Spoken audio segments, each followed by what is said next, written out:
ఇది ఆలు capsicum curry. ఆలు క్యాప్సికమ్ కట్ చేసి రెడీ పెట్టుకోవాలి.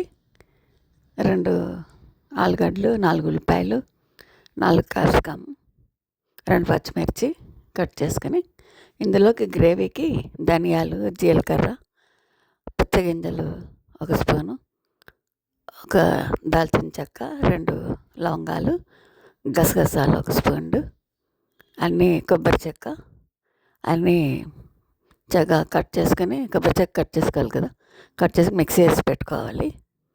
అది గ్రేవీకి మనకు ఉపయోగపడుతుంది. ఒక బాణాల్లో ఆయిల్ పోసుకొని ఉల్లిపాయ పచ్చిమిర్చి వేసి వేపుకోవాలి. బాగా వేగిన తర్వాత ఆలుగడ్డ వేసుకొని అది కూడా బాగా మగ్గనివ్వాలి. అది అప్పుడు ఒక అల్లం పేస్ట్ ఒక 1/2 స్పూన్ వేసుకుంటే మనకు అది కొంచెం టేస్ట్ కూడా బాగుంటుంది, ఉపయోగపడుతుంది అన్నమాట. అల్లం పేస్ట్ 1 స్పూన్ వేసుకున్నాక ఆలుగడ్డ బాగా మగ్గిన తర్వాత క్యాప్సికమ్ కూడా కట్ చేసి పెట్టుకున్న ముక్కలు వేసుకొని అది కూడా బాగా మగ్గనివ్వాలి. బాగా మగ్గిన తర్వాతే మనం 1 స్పూను కారం, 1 స్పూను ఉప్పు, ఒక 1/2 స్పూను పసుపు వేసుకొని అదంతా బాగా మగ్గనిచ్చుకోవాలి. ఎక్కువసేపు ఇది నేను మగ్గనిస్తున్నాను అన్నమాట. బాగా మగ్గిన తర్వాత కట్ చేసి మిక్సీ చేసి పెట్టుకున్న ఆ గ్రేవీ అంతా ఇందులో వేసి బాగా కదుపుకొని అప్పుడు ఇంకా అందులో కొంచెం ఉంటుంది కదా అడుగుని, దాంట్లో ఒక 1/2 గ్లాస్ వాటర్ పోసుకొని ఇందులో వేస్తే అది మగ్గుతుంది. పైగా ఆలుగడ్డ కూడా మంచిగా ఉడకటానికి బాగుంటుంది అన్నమాట. కూర అయితే చాలా బాగుంది గ్రేవీతో.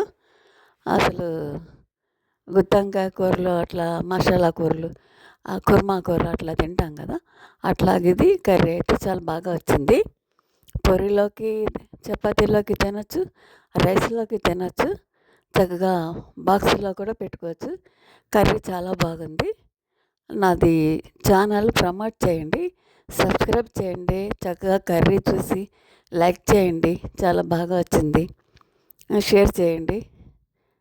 కర్రీ అయితే చాలా బాగుంది. తప్పకుండా అయితే మర్చిపోకుండా లైక్ చేసి షేర్ చేయండి, సబ్స్క్రైబ్ చేయండి. కుర్మా కూర చాలా బాగుందన్నమాట.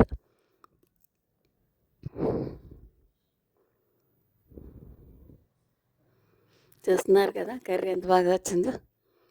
చక్కగా గెస్ట్లు వచ్చినప్పుడు ఇట్లా వండుకొని సర్వ్ చేసుకుంటే చపాతీలు చేసుకున్న, పూరీలు చేసుకున్న కూడా తినడానికి చాలా బాగుంటుంది అన్నమాట.